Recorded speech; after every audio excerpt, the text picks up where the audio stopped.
lovely little heart as well. Well, talking about a region with a heart, next to Dr Anand, and he's back in again. Heaven help us. Like a bad penny. That's about 6 inches away from your face when she gets that. We do. Now, as you know, one of my favourite doctors of all time is Dr Anand, and he's back. Hello, Doc. Hello, good afternoon to you, sir. Great to hear from you. You brought your pal Ali with you. Ali Mehmood, yes. Another doctor. He's a PhD doctor. He's a fake. So, Ali, your wife came up with an idea, and it just seems to have kind of, it's like lighting a fuse. It's just about to take off. Yes, it's about to take off. Actually, she had been thinking about this idea for almost a year now. Right. And it was something to do with the anti-radicalization movement. Right. She came up with this idea that whatever is happening in the world at the moment, unfortunately, there's a lot of Islamist terrorism activities going on around the place since 2001 onwards in various parts of the world.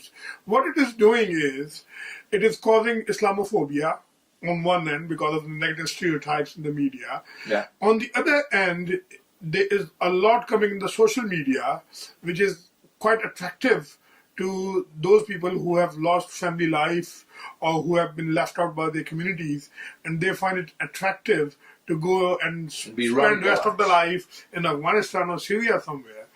And she, after this Charlie Hebdo issue, and she was really moved by that, and she said, no matter you make a cartoon, no matter what you do, and no matter how disgusting we find it as a Muslim, still you don't have a right to kill people. No. You can have a difference of opinion, but you can't shoot innocent people and take their lives. So what happened? Our kids go to Moorside School, and she had a word with the staff there, and our idea was that if the kids are told about what is right and what is wrong at an early age, they will be less prone to jihadist ideologies later in their lives. Right. And there was some sort of apprehensions or concerns that maybe some of the parents might not be happy about it, some of the school governors might feel that it is a sensitive area. So we first did a survey in the month of March, and we took a sample of 50 people, parents, faith leaders, activists, business people, all Muslims, and we asked them this few questions about what is their view about terrorism, the root causes, the effects it is having on our communities. Because the thing is, for the last 30 years, people like Hari Shukla, people like Mumtaz Sanam, people like Anand have been trying to create a wonderful city of Newcastle. Sure. And like yourself. Why miss you out? But what is happening now, because of the reasons that I covered earlier, we feel that all that hard work might just be lost in the next 5 years, 10 years. Pegida has been here all the way from Germany to teach us how to live together. UKIP is on the rise. Well, they have got their own agenda. So we felt that Muslims needs to come forward to give the blow to jihadist ideology. It is our responsibility in the first place to come forward. May I also point out that he has been 5 years a prison chaplain for Islam in Acklington. So if anybody knows Islam inside out and the abuse by people of Islam, he's the right guy to talk about. 5 years with prisoners. Right. Just on behalf of my listenership, and the one thing that you get is, and something that I understand absolutely, having spent most of my life in the West End, so I know it very, very well. And you get, as soon as there's any unpleasant terrorist extremist activity anywhere, and now they're talking that ISIS may well have brought down the Russian plane, we're hearing, as soon as you get anything like that, that small minority of moron takes it out on British Muslims. British Muslims who are living peacefully, paying taxes, working hard, and not just Muslims, anybody who looks brown. Right, So, absolutely. I'm a Hindu Muslim, he's a Muslim Muslim, and there's a Sikh Muslim. Once you start hating people, you tar everyone in the same brush. And we are working hard, we are educated people, we love being in England, we even celebrate Christmas, you know. Right. We have no problems, you know. That's just because you like presents. Yeah, of course. I'm giving them too. But Ali, I only met him in March. Right. And within 3 minutes, ask him, I said, I have to see you tomorrow. We sat 4 hours talking. Right. And I've met a speaking Muslim from the moderate department. Normally, I've come from India. Right. 99.999% of the Muslims in India are happy. There will be some riffraff who don't like it and so on. But the gentle Muslims don't speak up. And that is my attraction to him and his wife, both. No, because this is exactly, we hear the British Muslim Council speaking up and they'll say, oh, we're absolutely against it. But that's just like another political group. Yeah. It's not the real people. Yeah. Yes. You guys are the We're real just people. ordinary people. Exactly, you know? Alan. That's what was missing. We feel that all these MAB, MCB, Muslim associations, Islamic Relief, all these people, they give a statement once in a year. If there's a government policy they want to condemn, they will put a long face and a long statement simultaneously, which will be just rotting on the website or somewhere else. Nobody's really bothered about it. Yeah. We need practical solutions. It is a problem. We have to accept it, and we have to meet the challenge. The great thing is, because if somebody who's pasty like myself, Basically, pale, white, and freckly, slightly gorgeous, but pale and freckly. Yes, very gorgeous. But if somebody like myself says, "Oh, we've got to clamp down against extremist Islam," you get some people going, "He's a racist." There's no race issue there at all. But it's very important that people who are under the spotlight, whether you like it or not, fight against the radicalisation of your own families, because it's your own people that's But his getting wife, involved. that's how it started, didn't it? In the background of this project, there was a personal experience because my wife's two brothers actually ended up in Afghanistan. Both, one led by mullahs, other led by a secretive group in Pakistan. One we managed to pull away before he crossed the border. The other had to actually go to another country to save himself. And his these family. are his own brothers-in-law. This And man's. we feel that, and they were not fundamentalists. The only trouble was with them was they were young. One, second, they were kind of given. Bored by the sound of things. They just wanted something different. They were going to mosque 5 times a day, and there were some outsiders in the mosque who were looking for those people who were young but foolish, and who did not know what to do in their life, without a job, without a purpose, without a goal. So they said, why don't you come and join our group? We'll give you education, we'll give you a stipend, we'll do this. You go and all of a sudden you end up in a hilly terrain where they will have a madrasa, but madrasa is just for the namesake of a madrasa. Yeah. And then all you need to know is how to handle a Kalashnikov or a grenade or what. So those who are lucky manage to escape. Like people from this country have crossed the border all the way to Turkey. It's not very easy. Right. There is no direct flight going to absolutely. Turkey. There's no direct flight going to Syria, sorry. You have to go through a couple of countries before you end up there.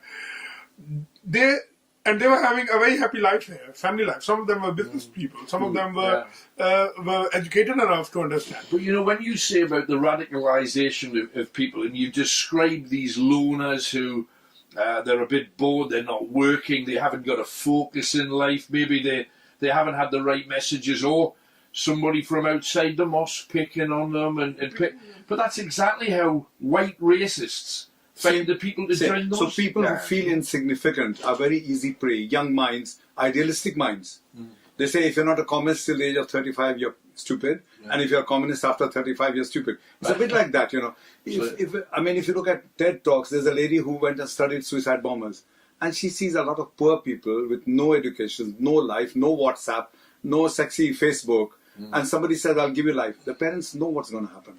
Yeah. But they get food and so on. So these are not happy people. So how are we going to stop them? Because you've now got the community wanting this, because you've carried out the survey. We carried out the survey, and what we found was that people said that parents have got the key role, education has got the key role, and there needs to be broad-based partnerships among the people. Some of the faith leaders wanted to come forward. Some of them never wanted to come forward. Why? Why? It is a sensitive area. The thing is, they feel that they will be picked on by others because we must accept that when we were doing this survey, the government policy prevent was already there. Right. By the time we finish the survey, there is now a statutory requirement for the schools to provide a means of support in the name of safeguarding policy, where young children are able to discuss the ideas like extremism and radicalization, and they should be able to reject them, building their resilience. What do you call counter-narrative? Counter-narrative is for, that is not only for children, that is for adults. Everybody. It's for everyone. But starting very young. As you have rightly pointed out, radicalization is not only a Muslim problem. It has been a problem for everyone at different times in history. Absolutely. There have been Christian who have been radicalized. In Judaism, there's orthodoxy, and then within orthodox, there is extremism. No, during the Irish troubles in Britain, Same. a lot of people here who were from Irish parents or grandparents or even great-grandparents who'd never even been to Ireland were thinking, we've got to go across there and fight alongside. So the radicalisation thing is always there, and we've got to keep an eye on it all the time. And I think it's wonderful what you're doing. And what it is, we all know that it will take long-term effort. It won't be, this problem has not propped up overnight. No. Let's admit it that it was there since at least 1980s, and we're sitting in 2015. Sure. So something that has took 3 decades. Right? Why has it taken so long? Because my reading of it, and you and I've talked about racism a lot. We talked last year at the Peace March. We did, absolutely. So I completely understand that. I just don't understand, because you've seen extremists carry, the Lee Rigby thing was awful. Yes. And 3 days after that, I was on the West Road in Newcastle, and there was a group of 3 yobs in tracksuits with no brains, just picking on just any brown face. Any Muslim, any brown and you're thinking, it's horrific, because the knock-on effect is, it's like saying, because Harold Shipman was white, therefore all British people killed pensioners. It's ridiculous, but it's ridiculous. And why is it that it's taken so long for you guys? Do you think it's a desire not to accept a problem? When I used to do drug addiction, I've met Muslims who are alcoholics, but they won't come forward. Okay, next let's look at grooming. Everyone knows there's someone in the street, a taxi driver, who in the night brings in a white girl, age 14, 15, whatever. But nobody wants to talk about it. Who's going to bell the cat is the question. I think it's that fear of losing the community connection. I mean, we are very brave people. But you guys have the community on your side. You carried out the survey, you know that you're on solid ground. The Medina Mosque, Kola Sahab came. Hari Shukla is behind us. The Bengalis are behind us. The Gurdwara is putting us money. The Hindu temples behind us. These are just the eastern communities. We are going to the cathedral on the 18th? Yeah, St. Nicholas, we had a meeting with them because there are a lot of schools which are run by the church. And our key intervention is in the classroom, because we want that there should be special lessons or there should be debating competitions. You see, I think it's quite... it's literally a leap of faith to go into a school and say, we're going to talk about people who choose to go off and kill or blow themselves up. I think there's always a sensitive way of putting this question. But the parents, absolutely, I wouldn't exactly say that that's what tonight's subject is. But parents, essentially you're covering those subjects. We are. I mean, our basic thesis is that the fundamental British values, which are put forward by David Cameron as well, whether you like him as a political leader or the leader of the country, that is a separate subject. But I think the British values that they have chosen, like tolerance, mutual respect, democracy, liberty, rule of law, these are universal values. And I think they are perfectly compatible with Islamic faith or whatever faith. There is no religion which will teach you intolerance or tell you there is no rule of law or which will tell you don't respect others. I mean, so I feel that what terrorists have been doing, and their ideology is actually completely at odds.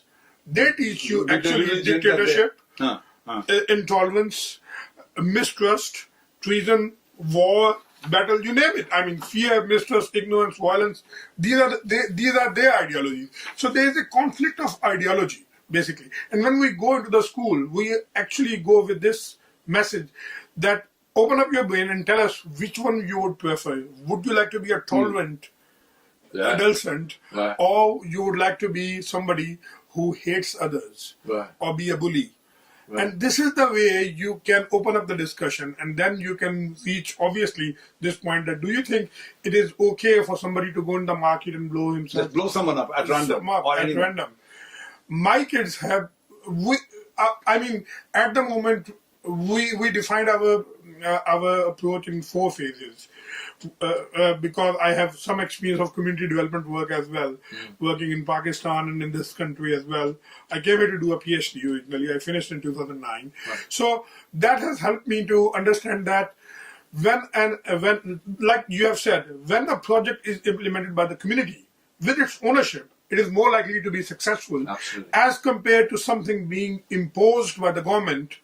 What we call as top-down approach, it will never be successful. Some people will have apprehensions that they are trying to spy us. Some people will say, oh, they are trying to cut down our liberties. Some people will say, oh, they are against the minorities.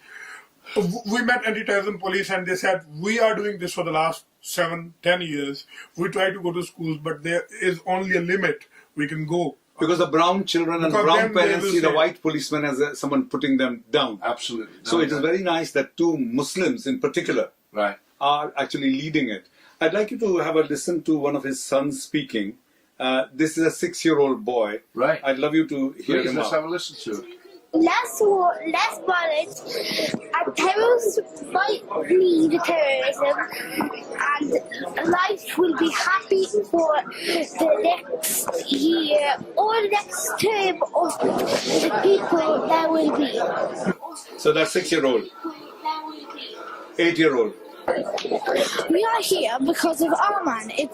Arman means peace, and we're here for a peace walk. That's why we go to different temples or mosques, and it's about our connection between each other, religions. This is 2 English lads. Is respecting others and not being violent at all, and just being kind to your neighbours. You should never have war against anyone. You should always be respectful to everybody. And now his daughter. Aman has been set up to protect children from radicalization. It's doing this by promoting rich values, mutual respect and tolerance. These values are not only limited to Britain, but are universal moral standards that are compatible with Islamic teachings. Islam is a religion of peace, not extremism. Help Aman to secure a better future for us. I mean, these are their own children speaking up. They're great. I mean, they're ambassadors. We want them to be the ambassador in the classroom. When it comes from the mouth of their class fellow. Their peers, Peers, that's very powerful. It becomes more powerful. And our duty as an adult is to supervise them, to guide them. And then, I mean, the workshop that we had our first inaugural workshop in Moorside School. 28th September. It was on 28th. Patrick Wilkins, he has been all up, full of support for us.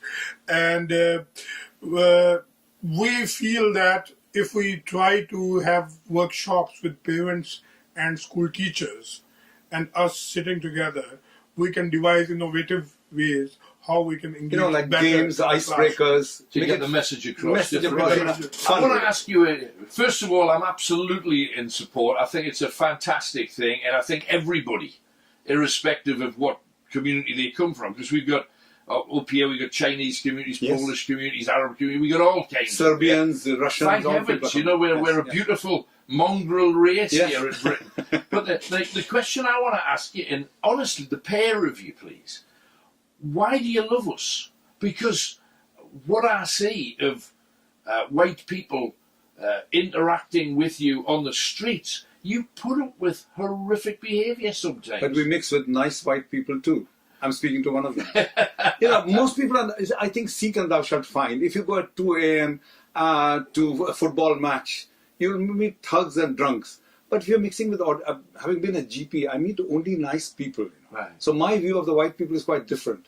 I came for something, but I've got much more than I expected. I came for a job and money. I've lost a lot of money. I don't have a job, and yet I choose to stay here. Why do I stay here instead of in Goa, where 3,000 pounds would go much further? Right. Why do I have a battered car and an old computer? Because there's something more to life than just cash. Right. People here are nice. English people are not racist. There's more racism in Delhi and in Lahore than here. Right. Nobody kills you because you're a different caste. Nobody rapes you because you're a lower caste, allegedly, and so on. Life is good here, and not enough brown people say that. I definitely say that. Ali? From my point of view, I will tell you that I came here as a student, a PhD student in Newcastle University. I got a lot of support from my professors, and I was well respected there in the department because I was having a gold medal and I was good at presentations, blah, blah, blah. Then I ended up having a business and I faced a lot of racism. And I was on ITV1 because there was attempted robbery, armed robbery, and few people got done for that as well. But having said that, and as Anand has mentioned, I work in the prison service, I always believe people need another chance. I always have believed in this. If someone calls you a name, says Paki or whatever, it doesn't mean that he actually means it. I would still give him or her a benefit of the doubt that he or she does not understand exactly that how bad it will be taken by somebody who is actually from that Asian Oriental origin. These people, if they are educated, I think, they give this up. And this is what is, as Anand has said, is more important for us. This is what creates the love and mutual bond. Because when you see people changing their attitude, it actually drives you into, it motivates you to do this more and more often. So my feeling is by working with 5% those people who are the worst in the communities, that's why they end up in the prison. That is the whole idea. I mean, for one reason or the other. Yeah. Either their fault or they were at the wrong place. Whatever reason is there, they end up in the prison, and some of them are re-offenders.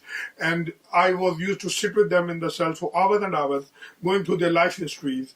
And one thing was always common: lack of love, lack of attention. And I was used to say to my coordinating chaplain, Barry Cooper, God bless him wherever he is, he was a very good friend of mine, that if we manage to change one person's life, then we have paid our due to the Creator. Yeah. Because, and he was used to say, you are more towards guru instead of a chaplain. And I would not distinguish between a guru and chaplain. See, a religious spiritual teacher in our part of the world, India and Pakistan, is more like somebody you look up to. I have met white people who are more into mysticism and spiritualism, truly into it, as compared to those who claim to be in Asian Oriental background. We go to Sage sometimes, and we have got local people enjoying sitar and music. More than the brown people who are busy earning money. We have seen, I was in Civic Center last night to promote Aman. Yeah. And we met some wonderful people there, the local councillors who have been representing their constituencies for years and years. And all of them had one thing in common. They were talking about shared values. So this is what is missing in most of the Asian countries.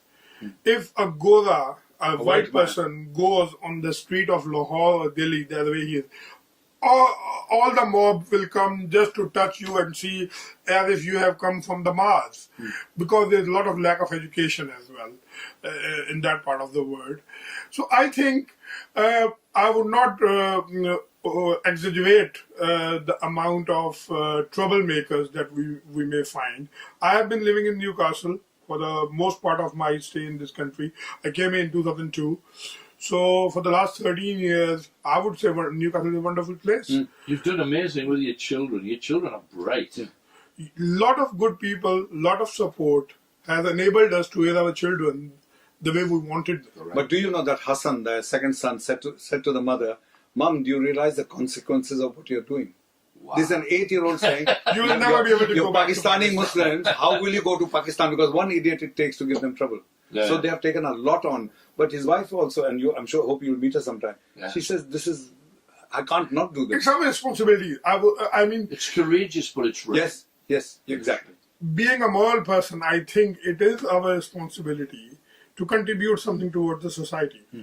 And the biggest thing that we can contribute is give a better future to our generation. Next generation. Do you know that as somebody who has lived alongside a sizable Asian and Hindu and Muslim population, I've always thought how lucky I was to be able to dine Afghani, Punjabi, Cantonese, Greek along that road. You know, the West Road's an amazing. Yes, it is. It's an amazing place to be able to go and buy spices that you'd be able to get in a market in Delhi, for heaven's sake. Yes, exactly. It's like, how amazing is this? And I think when we start to realise the benefit we have for each other, it should be a bond that you can't break. Yes. That's what I believe.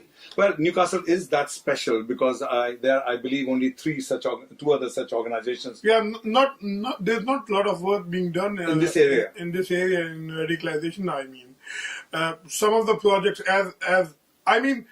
we went to somebody who has been a community activist or leader for 40 years. We won't name it for her respect. She said, "I don't want to get involved because somebody will come and say, who the hell are you to talk about this anti-radicalization? Who made you the champion of this cause?" I said, "You don't need anybody else to tell you. The voice should come from inside. Within. You should stand up. Stand up and be a man, be a woman about this. Absolutely. Be counted. I mean, I have got no doubt that this problem, if we don't tackle it now, will be the biggest problem in next decade or so. And we will face it here. And then, whether we like it or not, then either it is Pegida way or it is our way. That's something he says on our shows a lot. If we don't deal with it, Pegida will. If we don't deal with it, National Front will. So we should take the bull by the horn. Whenever you have just said that whenever there's a bomb blast, there are Muslims on the street who will go and call names to anyone who has got a beard or whether it is a Sikh or Muslim or whatever. But on the social media, the things are more horrific. I mean, the language that is used there, it is so intolerant nowadays that I have stopped chatting on these social media groups now because you don't know who's sitting. Either you're talking to a machine or somebody is pretending to be a woman, or it could be a man, or everybody on social media with any sense has used it to find their friends and then bar everybody else. Yeah, and then they copy paste from other websites, other people's comments. Share that. Yeah. I mean, it is so easy to share the hate. Yes, but love is not so sexy. Love is creating love and preserving it is so difficult. Much harder. Yes. I mean, when we were used to be in the prison service, we were used to say that my boss Barry was used to say that the world will become a very beautiful place the day Christian and Muslims start working together, because they represent the biggest Muslim. But how much power could you and what could you achieve if you had those two standing side by side? Nobody could face you if you. How could China face India and Pakistan working together? No, absolutely. And I was going to say that I think that in your books it is written that Jesus will come back to establish kingdom of heaven. Perhaps the kingdom of heaven means Muslim, Jews and Christians working together. You never know. It is one's own interpretation the way they'll. You see, I view this from Scotland all the way down to Yorkshire, not just Newcastle. Newcastle's kind of like a big microcosm of it all. Own, but it's for all of us to realise we've always been a mongrel race. We're living side by side. Every time that I need anything, especially if it's a bank holiday or a Christmas, you guys are open. Everywhere else is shut. Open all hours, Absolutely. But no, the bottom line is, if we do stand together against all of these scummy little organisations that come up to say, it's every time you ask them their philosophy, it's flawed. It doesn't make any sense. It doesn't add up. And we know what's right, and I love what you're doing. I think it's fantastic. To hear the children already embracing it must make you very proud. And preaching it at the age of 6 and 8 and 11. Amazing. It's amazing. Got to bring this to an end, but anything we can do to help, anytime you need a sounding box, we're here. We'll do whatever we can. Most grateful. Our website We would is... like you to come to one of our inaugural workshops. meeting. Would you come on the 18th? I mean, on St. Nicholas. 18th between 11 there and 1. There is an event between 11 to 1 in St. Nicholas. Let's do this off. Let's do this off here. We'll try and sort out. I'm away for a couple of weeks. Okay. I think from the 16th to the end of the month. There will be something in New Year. But there will be something in I promise we love you as our mascot or USP or whatever. We'll do something together. I promise. Beautiful. But let's just bring this to an end. Thank you very much. Visit our website, the way he was saying. amanproject.org.uk. Aman Project, and Aman is the word in Urdu meaning peace. Indeed. And it is actually an acronym we made for anti-radicalization, mentoring and awareness. Right. Wonderful. Because we need mentoring and awareness side by side, going side by side. You also got to make it so status high to do the right thing. Yes. That you don't look at the wrong thing. Yes. Yeah. You're so absorbed in happiness and love and sharing that you're not bothered about competition putting down. Exactly. Every joy that we have in our life comes from doing positive things. Yes. And all the hate and the nasty and the pain come from the negative things. Yes. And you know, it is that simple. It is. It really is. But hey, Ali, lovely to meet you first of all. Dr Anand, joy as always. Thank you. The joy is mutual. We will come across. Yeah. That's great. Again. Wonderful. I think it's a small word. Yeah.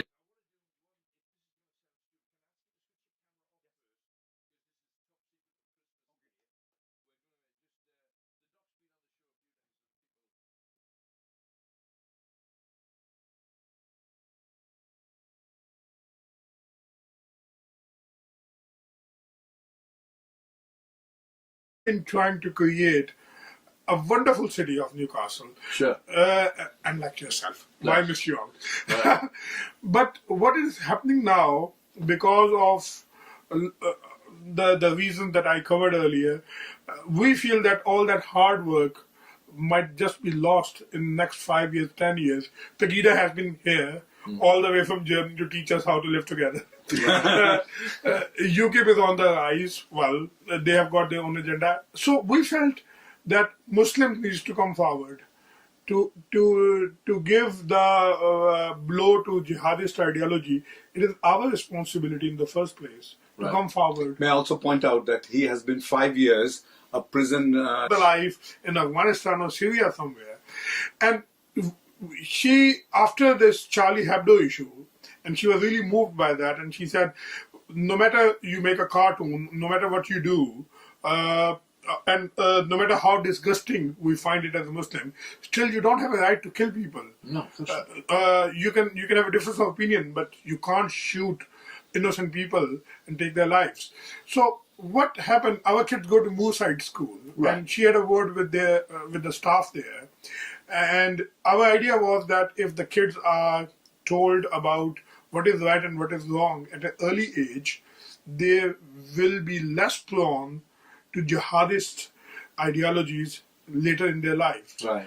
And there was some sort of apprehensions or concerns that maybe some of the parents might not be happy about it. Some of the school governors might feel that it is a sensitive area. So we first did a survey in the month of March. And we took a sample of 50 people, parents, faith leaders, activists, business people, all Muslims, and we asked them this few questions about what is their view about terrorism, the root causes, the effects it is having on our communities.